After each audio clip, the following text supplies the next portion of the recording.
Everyone knows that Thomas Edison invented the light bulb, but you probably don't know that Edison filed 1,000 patents for ideas that went nowhere. He was also fired by the telegraph office. He lost money investing in a cement company and an iron business. Then came the light bulb. Another invention that grew out of failure, not quite on par with the light bulb, but still very successful, is this toy.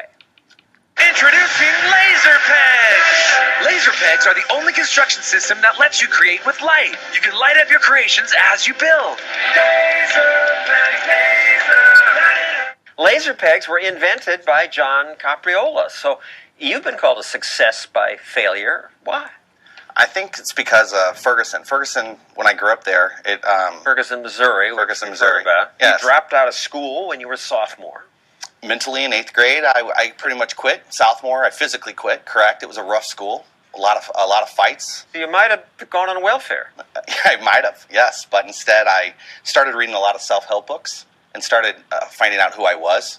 And I had an act for inventing, and I just perfected that act, over and over again. I invented a lot of things that weren't successful. You invented a headache relief band, which sounds like quackery, so I'm glad that wasn't successful. Cell phone apps that block callers. Correct. Too many cell phone applications across too many platforms, so therefore that failed as well. A battery-operated shoelaces.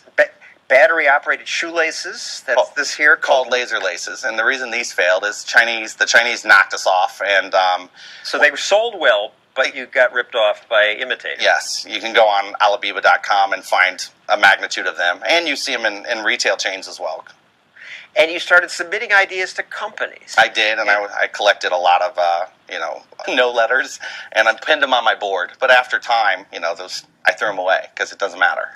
Weren't you demoralized? Yeah, demoralization happens every day as an inventor. You opened this with Edison, and he's 67 years old, and his entire plant burns down in 1914, and he just starts over the next day. It's a mindset, really. I think if you want to do something in life, you have to have a mindset, and you constantly have to feed your mind, just like you exercise in a gym. You constantly have to feed your mind some little sound bites.